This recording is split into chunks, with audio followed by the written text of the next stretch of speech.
nous parlons de reconnaissance depuis le début de l'année parce qu'il nous faut être reconnaissants. Les gens reçoivent beaucoup de Dieu, mais les gens ne sont pas reconnaissants. Les gens reçoivent beaucoup de leurs frères, de leurs sœurs, de leurs parents, mais souvent en manque de reconnaissance. Et donc nous sommes sur ce thème-là.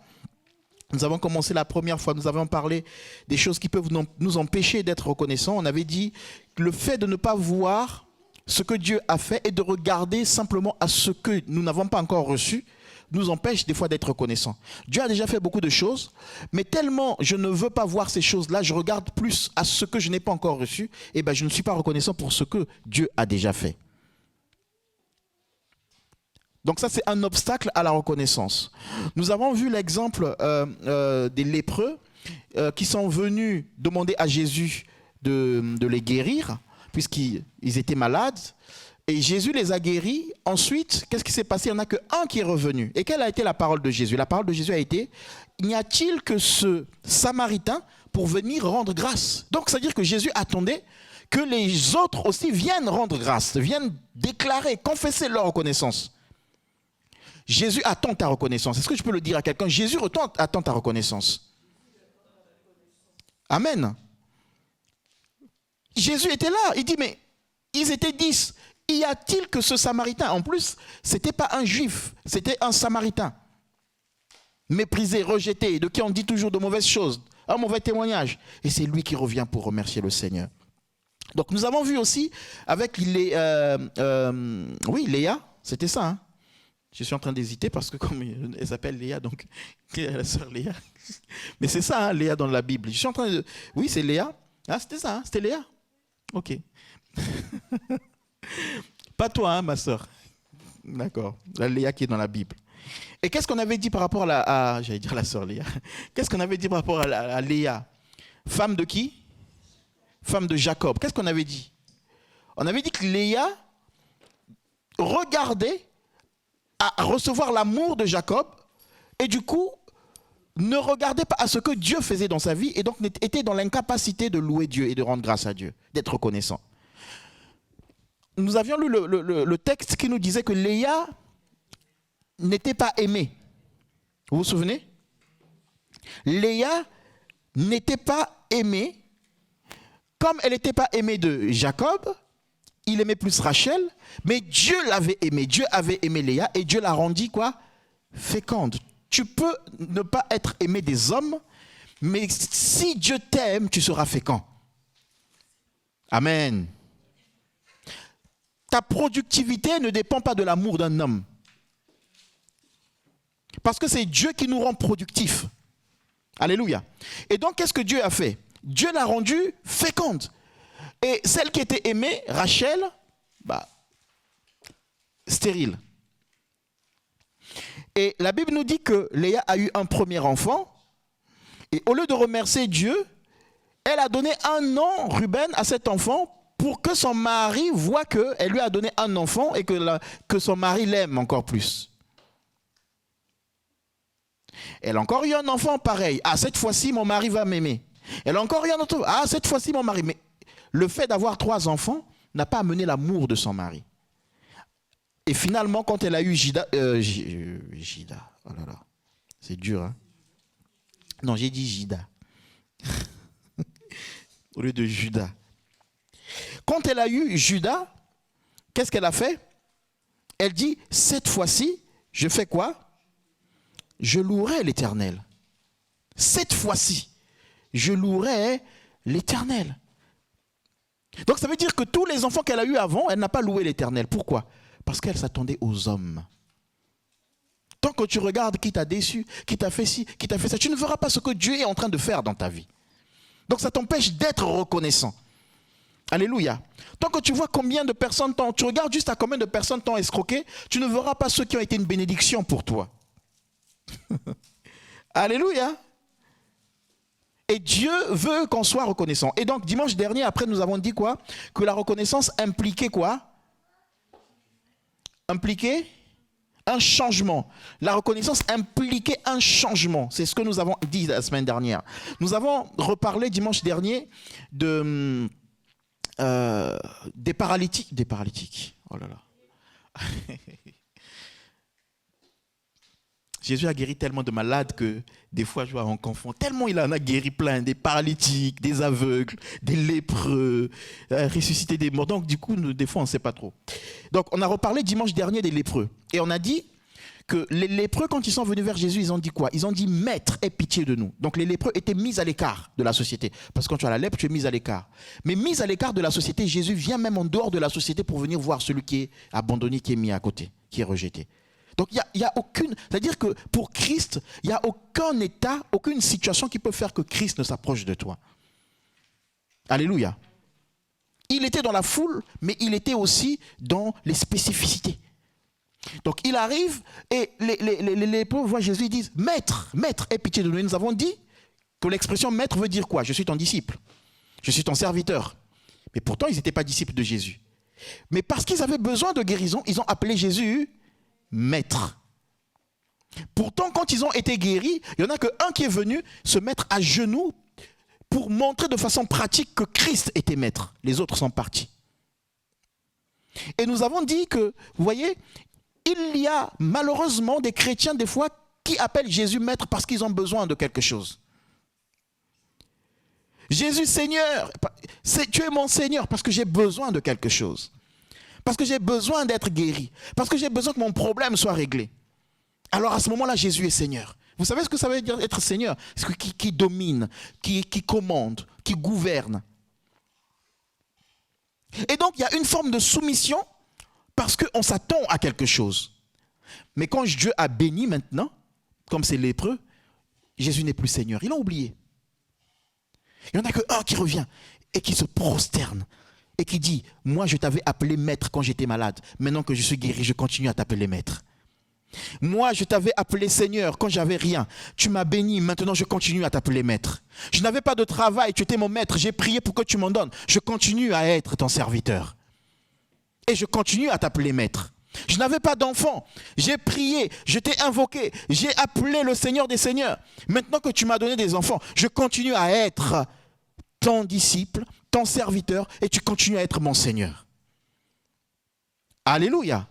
Est-ce qu'il y a des hommes et des femmes ici qui veulent continuer à être des disciples de Jésus dans l'abondance?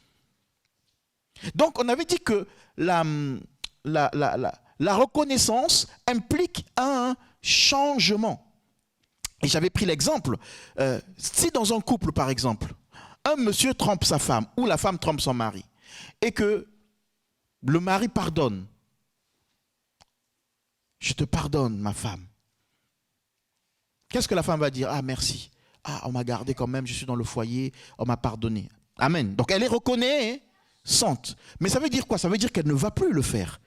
Parce que le fait d'être reconnaissante va faire que maintenant, je ne le fais plus. Alléluia.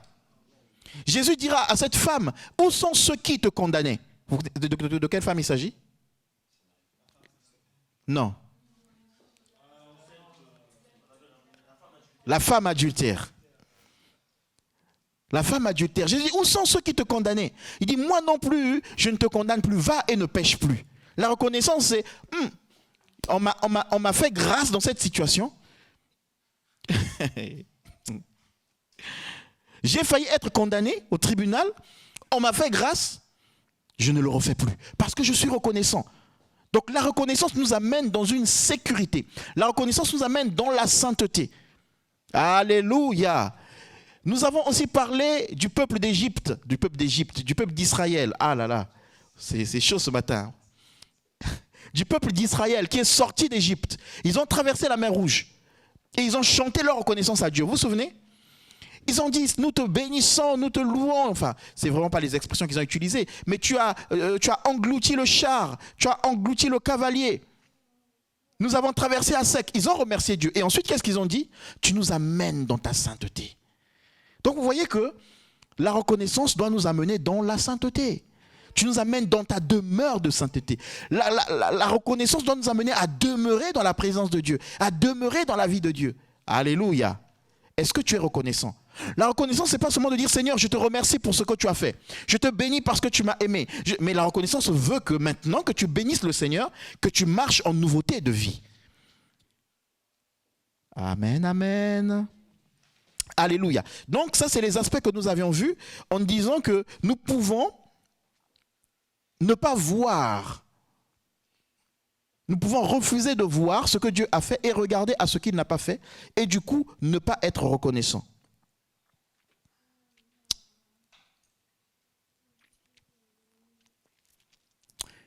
Amen, amen. Ok. Donc je vais prendre 10 minutes pour continuer ce message. Et après, nous aurons un temps de questions-réponses, c'est-à-dire qu'on va discuter par rapport à ce que nous avons partagé et nous aurons partagé ce soir. Alléluia. Donc, il y a un autre homme dans la Bible qui est l'apôtre Paul. L'apôtre Paul, c'est quelqu'un qui a fait beaucoup de choses pour le Seigneur. Aujourd'hui, on parle encore de lui, qui a vraiment amené des conversions, qui a amené des enseignements différents. Vraiment, quelqu'un qui était orienté vers les païens, donc les étrangers. Donc, c'est quelqu'un que Dieu a beaucoup utilisé. Mais l'apôtre Paul est malade. Lui qui guérissait, il avait vraiment ce don de guérison. Mais lui-même, il est malade. Et il crie à Dieu. Et Dieu lui dit, ta grâce me suffit. Amen. Il dit, ta grâce me suffit.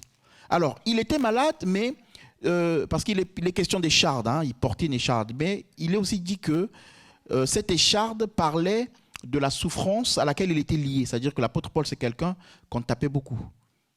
On le martyrisait, on le persécutait, on le frappait. Et c'était lié à son appel. D'accord? Et donc, il priait aussi à Dieu pour dire, enlève-moi cette écharde, enlève-moi vraiment. Une fois même, il s'est retrouvé évanoui carrément. Vous voyez? Donc, il dit, Seigneur, enlève-moi cette écharde, enlève-moi cette infirmité, enlève-moi cette maladie. Et Dieu lui dit quoi? Ta grâce, ma grâce te suffit. Je me glorifie dans tes infirmités. Donc, Dieu amène l'apôtre Paul à être reconnaissant même dans ses faiblesses. Est-ce que tu peux être reconnaissant même quand ça ne va pas?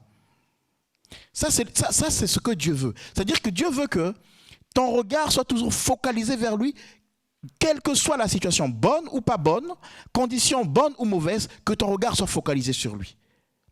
Il est question de Joseph qui est en prison. Le regard de Joseph est focalisé sur Dieu. Est-ce qu'il est dans une bonne situation? Non, il est en prison. En plus, il est en prison avec une fausse accusation. Donc imaginez un chrétien qui est accusé à tort et qui se retrouve en prison. Alors, soit il va dire, Seigneur, ça fait partie de la marche chrétienne. Je sais que tu es avec moi et je vais te louer comme Paul et Silas. Soit il va dire, Seigneur, tu m'as abandonné. Moi, j'ai été fidèle. Mais tu m'as abandonné. Je baisse les bras. Il peut aussi se poser la question de savoir, est-ce que Dieu existe vraiment? Parce que là, je suis en prison, c'est parce que j'étais fidèle à lui. Bon, bah écoute, de toutes les façons là, il n'a pas intervenu pour moi, qu'est-ce que je vais faire? Je suis en prison, bon bah, maintenant je ne suis plus fidèle, je peux faire le péché, je peux mener une autre vie. Mais Joseph est resté focalisé sur Dieu. Il n'a pas accusé le Seigneur. C'est une marque de reconnaissance. Je suis dans cette situation, Seigneur, je reconnais que tu restes Dieu et je te remercie pour la situation. Et c'est dans ces conditions-là que Dieu l'a élevé, l'a sorti de cette situation. Parce que même en prison, il reconnaît que Dieu est saint, que Dieu est Seigneur, que Dieu gouverne, que c'est lui qui décide. Et même dans cette condition, il va servir le Seigneur. C'est-à-dire qu'ils seront disponibles à exercer le don que Dieu lui a donné, même dans la prison. Est-ce que tu peux exercer le don que Dieu t'a donné même dans la prison? Quelle est ta prison?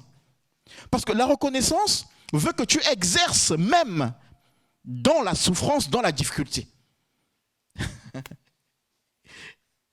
Amen, amen, amen. Quand on est reconnaissant à quelqu'un, regarde,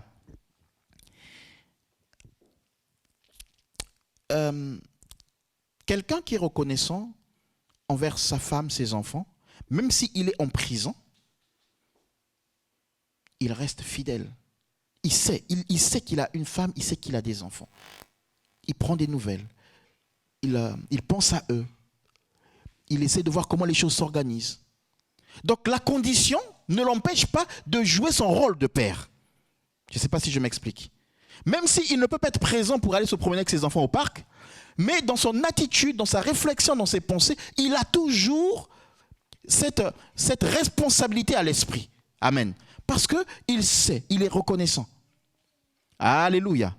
Et donc Joseph en prison sait qu'il a un don. Et il va exercer ce don parce qu'il sait que son Dieu est fidèle.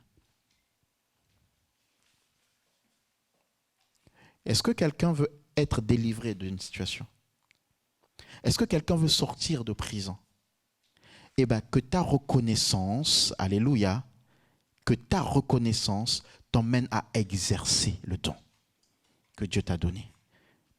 Quelle que soit la situation, que ta reconnaissance t'emmène à exercer le don que Dieu t'a donné. Vous savez, des fois, pour être délivré de quelque chose, ce n'est pas juste qu'on nous impose les mains et qu'on prie pour nous et qu'on fasse des suivis. C'est juste une action de grâce, une reconnaissance, une louange. La Bible dit, maudit celui qui fait l'œuvre de Dieu. Donc ça montre qu'il y a une malédiction qui est liée, pas parce que ton grand-père a parlé ou quelqu'un a parlé, mais c'est simplement lié à ta disposition de cœur, à tes décisions, à tes choix. Tu attires une certaine malédiction. Je ne sais pas si je me fais comprendre. Ce n'est pas lié à quelqu'un qui va te maudire, mais c'est lié au fait que tu fais l'œuvre de Dieu avec négligence. Tu prends la relation avec Dieu à la négligence. À la négligence. À la légère. Tu peux dire fort, hein? Il n'y a pas de souci. Il faut m'aider, mon frère.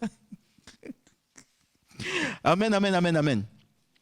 Et il y a un autre homme qui s'appelle l'apôtre Paul avec Silas qui était en prison. Eux aussi, c'était dans une prison. Qui les a délivrés de la prison? La Bible dit que Pierre était en prison et l'église a prié. Mais la même Bible nous dit que Paul et Silas étaient en prison, l'église n'a pas prié. Et eux, ils n'ont pas fait une prière d'intercession. Seigneur, sors-nous de la prison. Seigneur, mais vraiment délivre-nous. Seigneur, on a fait des miracles, sors-nous de cette situation. Non, ils n'ont pas fait ça. Qu'est-ce qu'ils ont fait? Qu'est-ce qu'ils ont fait? Ils ont loué. Amen. C'est quoi la louange? C'est quoi la louange? Quelle est souvent la définition qu'on donne de la louange? Il faut demander aux chantres. Non, là, ici, on est tous des chantres. On est tous. Qui n'a jamais loué? Quelle est la définition qu'on donne souvent de la louange? Louer quelqu'un, par exemple. Parce qu'on peut louer quelqu'un. Pas la location. Hein. Vanter les mérites de quelqu'un. Vanter ce qu'il a fait. Alors, quand tu loues Dieu, tu es peut-être en train de dire ce qu'il a fait. Mais Paul et Silas louent Dieu pour ce qu'il n'a pas encore fait. Alléluia. Oh, on les a fouettés. On les a mis en prison, dévêtus. Et les gars sont là. Il n'y avait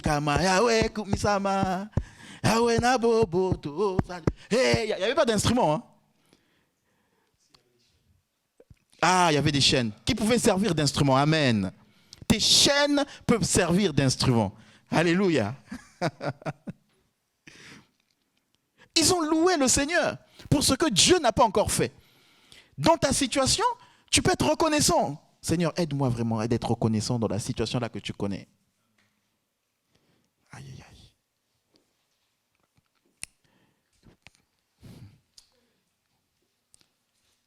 Seigneur, aide-moi de voir plus loin au nom de Jésus-Christ. Que je sois reconnaissant, Seigneur.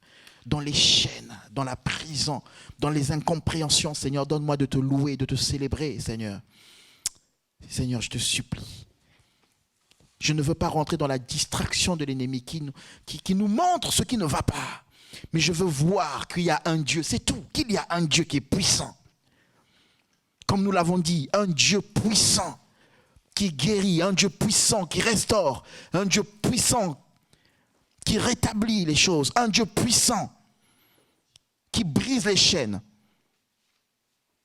Alléluia. Paul et Silas sont en train de louer. Est-ce que ça va dans leur vie? Ça ne va pas. Alléluia. On pourrait même les prendre pour des fous. Ah, Seigneur Jésus. Bon, vraiment que Dieu nous aide à être reconnaissants. J'ai regardé une vidéo, j'ai failli la partager sur le groupe. Mais j'hésite encore. Mais je crois que je la partagerai. Alors, c'est des frères samois qui sont... Alors, ils ont 2 têtes, ils ont 2 pieds et ils ont 4 mains. Ah, donc, une seule colonne vertébrale. Donc, parce qu'ils ont failli être opérés. Mais les médecins ont dit, si on les opère, il y en a un qui va mourir. Parce que la colonne vertébrale, elle fait ça et puis elle fait ça. Je ne sais pas si vous avez vu cette vidéo. Mais ce qui m'a touché, ah Seigneur, vous savez, Dieu va nous demander des comptes parce que nous n'avons pas rendu grâce. Pour ce que nous avons, nous sommes incapables de rendre grâce. Pour ce que nous sommes incapables de rendre grâce. Et donc ces deux-là, à un moment donné, chaque fois qu'ils parlaient, ils disaient qu'ils sont reconnaissants à Dieu pour ce qu'ils sont. Seigneur Jésus.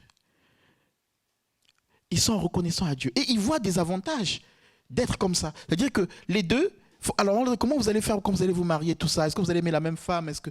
Bah oui, on ne sait pas, mais bon, oui. Tu vois, mais comment vous faites? Qui décide? Bah nous deux. Enfin, il y a toujours un qui domine, qui parle un peu plus, tout ça, mais c'est nous deux. On marche ensemble, on fait tout ensemble. Il y a des inconvénients à ça. Mais eux, ils sont en train de voir des avantages à être ensemble. Et ils disent, voilà, Dieu nous a fait comme ça. Merci à Dieu. À plusieurs reprises, ils ont répété merci à Dieu. Alors, quel Dieu? Je ne sais pas. Mais c'est des gens qui sont reconnaissants. Ils ne disent pas, comme certains, oh, pourquoi je suis né comme ça? Dieu n'existe pas. Si Dieu existait, pourquoi je suis comme ça? Non, dans leurs conditions, ils disent merci à Dieu. Toi qui as tes 2 pieds, toi qui ne décides avec personne, toi qui peux faire ce que tu veux. Ah, loue le Seigneur. Sois reconnaissant. Alléluia. Travaille. Et les deux, ces 2 messieurs-là, enfin ces 2 ou un monsieur, je ne sais pas, mais ils travaillaient. Alléluia. Ils ont des projets. Waouh. Quand je vois ça, je dis, tu es bon Seigneur. Et je lisais les commentaires avec des gens qui disaient, Dieu est grand. Comment tu peux dire Dieu est grand dans cette situation? Oui, Dieu est grand. Amen. Dieu est grand. C'est juste ce que le frère nous a partagé tout à l'heure. Il a dit, quelle est ta louange va dépendre de comment tu vois Dieu. Quelle est la place de Christ? J'avais dit 10 minutes, on s'arrête là.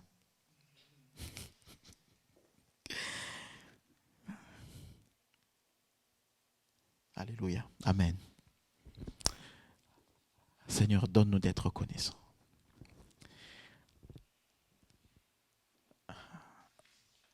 Dans nos infirmités, dans nos devoirs, qu'il y a un Dieu qui est grand. Alors rien ne nous empêchera de t'adorer, d'être fidèles. Pourquoi des fois nous ne sommes pas fidèles? Parce que nous ne comprenons peut-être pas certaines choses. Nous disons que Dieu est injuste. Pourquoi moi? Pourquoi ma famille? Pourquoi cette situation dans ma vie? Pourquoi pas quelqu'un d'autre? Mais tout ce que tu fais est bon, Seigneur.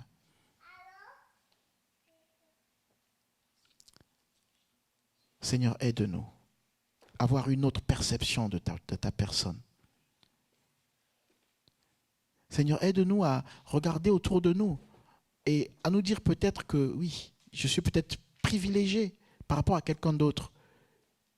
Même si je n'ai pas ce que je vois dans la vie d'une autre personne, mais par rapport à quelqu'un d'autre, je suis privilégié. Et c'est une grâce parce que ce n'est pas un mérite. Je ne mérite rien. Aide-nous, Seigneur. Une autre vision de toi, Seigneur. Une autre vision de toi, Seigneur. Quels sont les malheurs que nous avons vécus? Quelles sont les situations que nous avons vécues? Quels sont les désastres? Mais si je peux regarder des fois en Somalie, si je peux regarder en Éthiopie, si je peux regarder même en Amérique, je vois des gens qui dorment à la rue en plein hiver, qui dorment dans leur voiture. J'ai peut-être un logement qui n'est pas parfait, mais tu me l'as donné, Seigneur.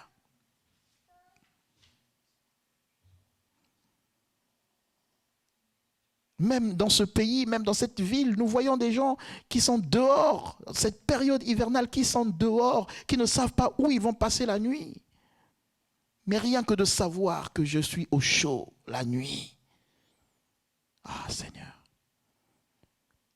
Nous voyons des personnes qui, comme nous, viennent de loin, des migrants qui sont là, qui dorment dehors, qui font un feu dans la nuit pour se réchauffer. Je sais ce que c'est faire un feu pour se réchauffer.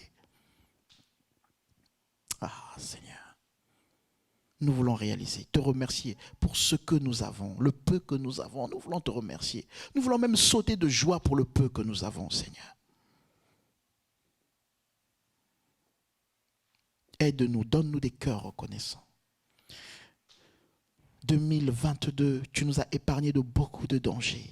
Une année en bonne santé, une année, Seigneur, de réussite, une année de paix, une année où nous avons été entourés, environnés de frères, de sœurs, de familles, une année où des projets se sont réalisés. Est-ce que, Seigneur, nous pouvons juste être reconnaissants et oublier ce qui n'a pas fonctionné? Je prie pour des cœurs reconnaissants. Au nom de Jésus. Amen. Amen. Amen, amen. Dieu se réjouit de notre reconnaissance.